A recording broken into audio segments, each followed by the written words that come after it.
Hello and welcome to my reading environment tour. So this is the outside of it. It doesn't look super nice because the idea was that it would be attached to some sort of other building. I didn't really focus on the exterior part of it other than the nature, which is what we are going to start with. The idea of this was that right next to their reading environment there would be a garden of some sort where they would have plants and lights. They could walk through it and enjoy, the students could walk through and enjoy it. They would take care of it as part of maybe their daily routine. I imagined that it would be in Victoria, just for example, with the cherry tree and the Gary oak over here, and that it would all be non-invasive local plants that the students would be rehabilitating, and this I looked at the First Peoples Teaching Resource Guide, which mentions that an essential value of Indigenous worldviews is the understanding of reciprocal relationships in all interactions in life. And it says that from a First Peoples perspective, it might mean giving back to the land when we receive from it. So obviously the garden doesn't just have to be flowers. That's just what I have here. It could be food, something like that. I just wanted to have it right next to the reading environment.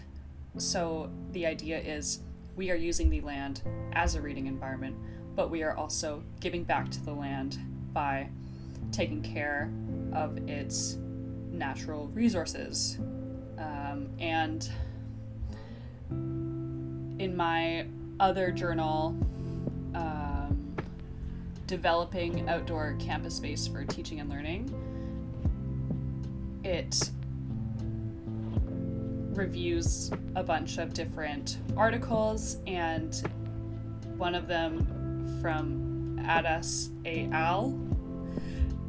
From 2021 found that compared to a group of students who spent time inside, students who spent 20 minutes outdoors in a campus green space experienced a reduction in levels of mood disturbance. And their analysis suggested that out of various types of public open spaces on campus, gardens were perceived as most important, followed by walkways and plazas. And I put a bench and a hanging chair, but obviously it might look a little bit different. This is just an example to represent that there would also be seating areas outside so that the kids could be in nature. And another qualitative study that the paper discussed was Cheang et al. 2017 described a qualitative study of perspectives on a campus eco-garden design as part of an education for sustainability initiative. And to inform future design plans, they interviewed designers, instructors, and students, finding that all three groups aligned in their expectations that the eco-garden would boost cognitive learning of sustainability concepts while promoting effective learning of environmentalism. And on a similar note, Hami and Abdi 2021 surveyed students on their preferences for different campus landscape patterns and found that they most preferred natural and water-based features and seating areas positioned near grass rather than hardscape. And while these studies were done on older collegiate level students, I don't think that preferences would change that much for younger students. Just from my experience in classroom settings, they're always so excited to go outside. And so yeah, that kind of explains why I put the pond here. And just the seating outside is another option for students. And this isn't the official seating, like I was saying. Okay, so walking in here, The front, you are greeted with cupboards and a sink and a shoe rack. So the idea here is that hygiene is a big concern for this establishment.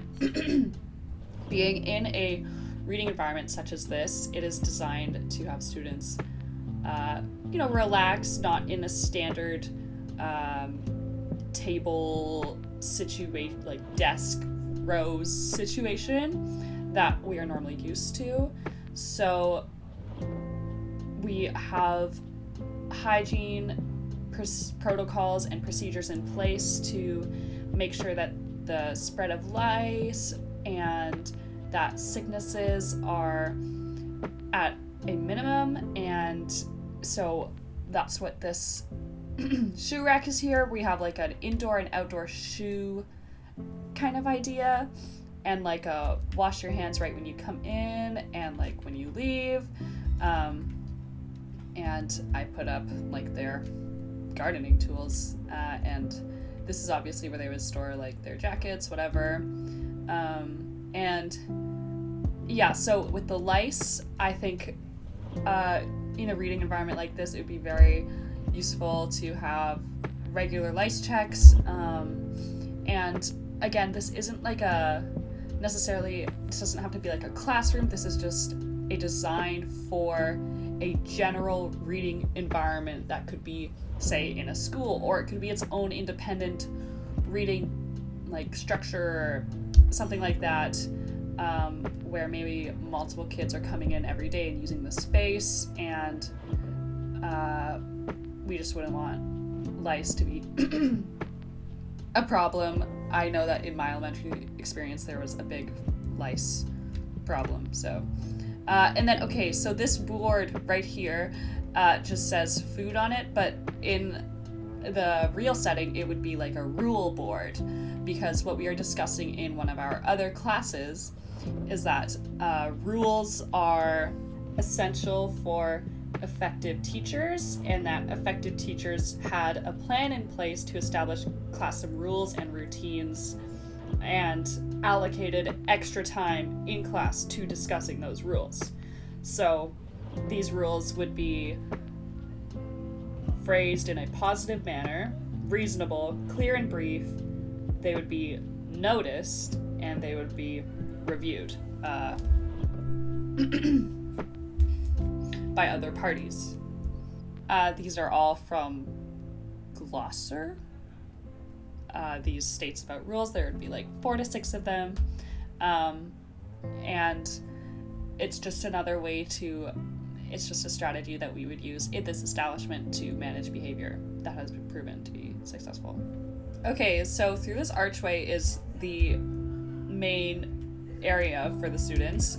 There is like I put a dresser here for storage, and then these candles, the idea is that these are fake candles that the students can take with them and put with them wherever they are reading if they want to.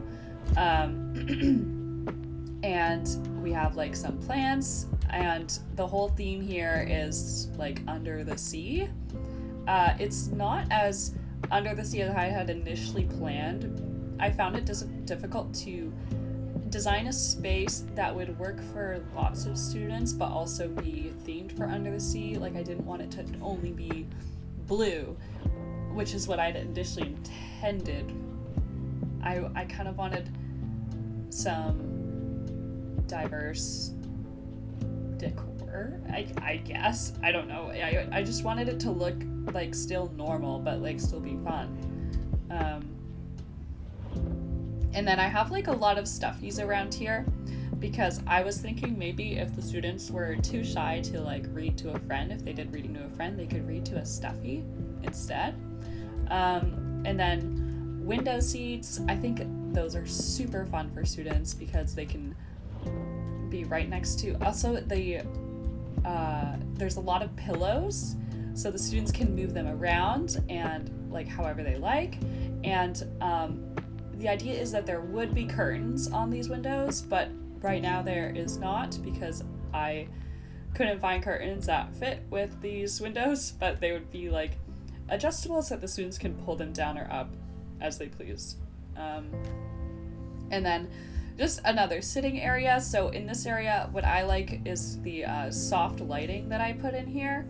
I like really tried to avoid harsh, exposed lights and wanted to make it soft and like as adjustable as possible.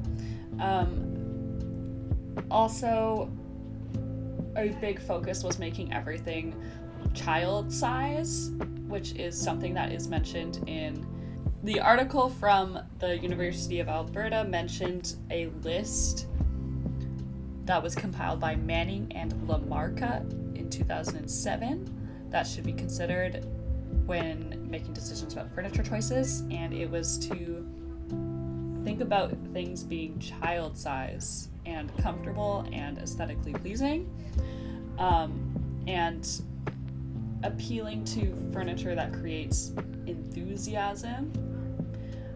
So when I was trying to design this ocean-themed room, and I was trying to make appealing furniture that creates enthusiasm, make it aesthetically pleasing, and furnish an area that also considers the whole, they didn't really work together for some reason. So I had like smaller kind of themes throughout this whole area, this whole building kind of, and the students can kind of pick where they want, what theme they want to be around in that particular moment. Okay, and then so floor pillows, because in that list it also says to have flexibility, so pillows that the kids can just sit on, something like that. And then it also mentions shelves on wheels, which is really interesting because I don't think we talked about this in class, where you can just move the shelf around. It seems so obvious, but like so simple at the same time. And I feel like in a space like this, where it's like a big room, shelf on a wheels would be pretty useful.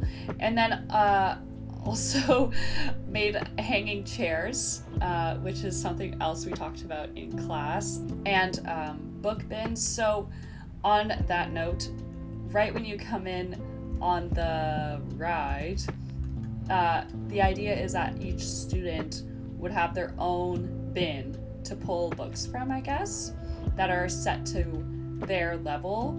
I think the shelf would be like way bigger, like all the way up, or maybe even to the side instead of the move stereo somewhere else.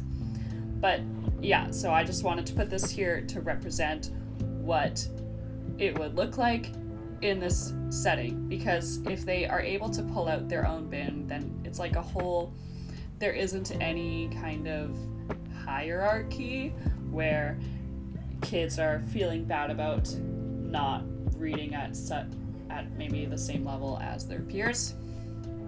Now, with the stereo, I was thinking that maybe they could listen to, like, sometimes they could put on music while they're reading.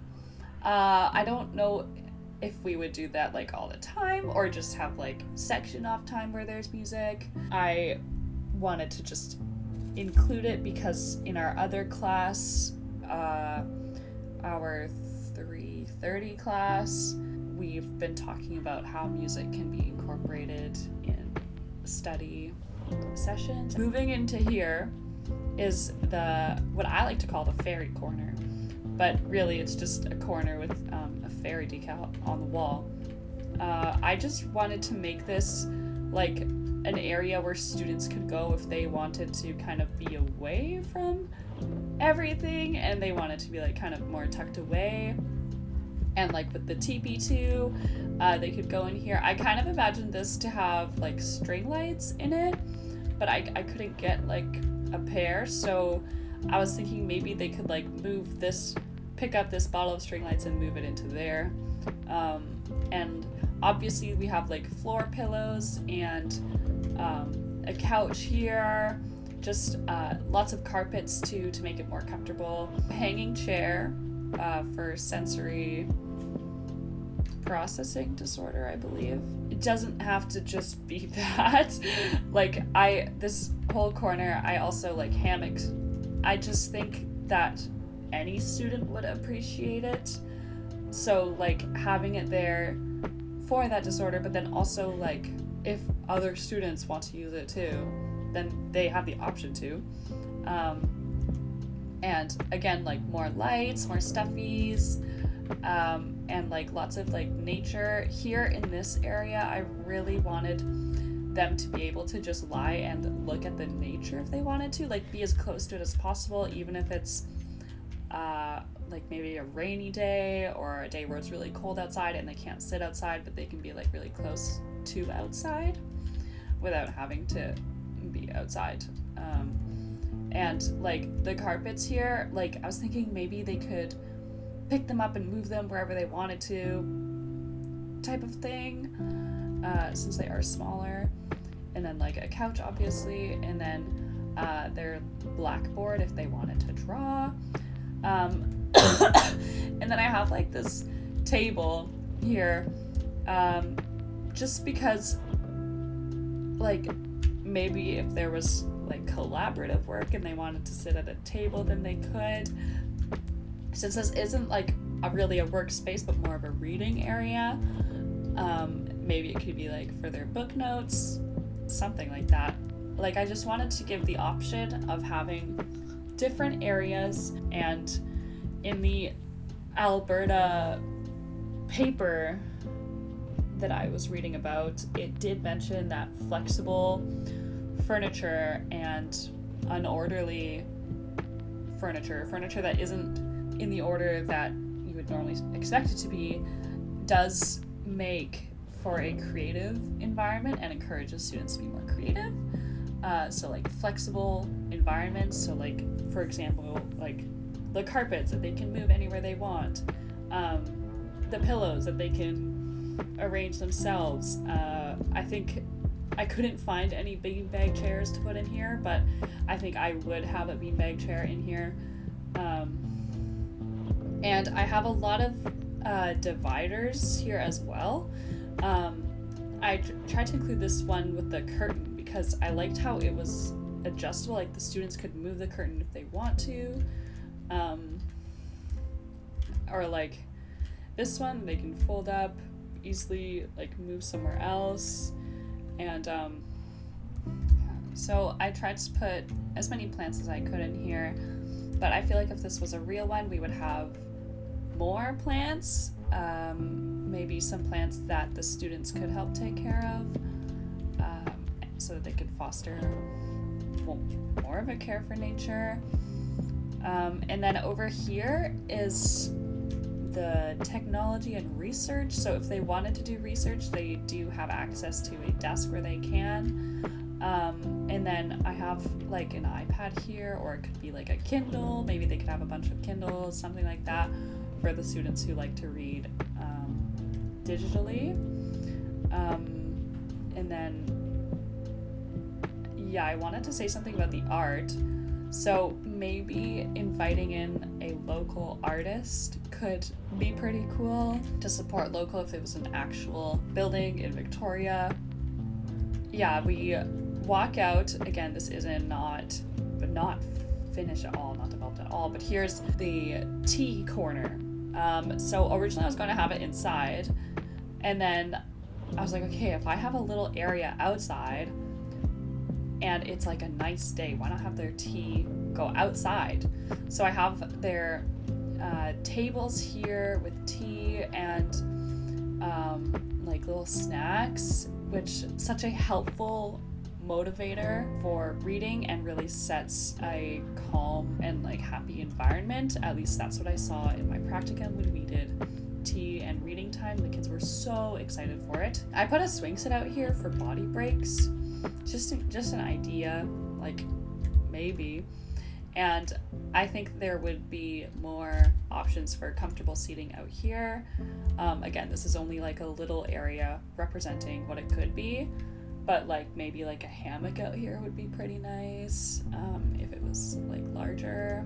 Yeah, for the tea area, if the weather was bad, they would like move it inside. They would like, tea is essential in my opinion, because I just seeing it in my practicum and how happy the kids and excited they were about reading and tea time, it was really nice to see. So yeah, this is my reading environment. I hope you like it. There's like a lot of things that probably could be done. I just wanted to, like, in terms of the whole layout, I wanted to see how I could divide up one big room into a bunch of little sections and how that might work for just seeing, since I don't have my classroom yet, but like I might in the future, experimenting with design ideas to break up one single area. And also thinking about how when I designed this area, the whole idea here was that, like, how could I change it so that from like the typical boring rectangle or square shaped room. So I did some research about circle shaped rooms compared to rectangle rooms, and I found an article that described when they put a VR headset on somebody, or not just one person, they put a VR headset on a bunch of test subjects, and they found that the test subjects were more creative in the circular room than in the rectangular room. So I decided to change up the shape of this room just to see how it would feel to maybe make a reading environment with something like that. And since reading is such an imaginative activity where you use your imagination a lot, I thought maybe it could be helpful for students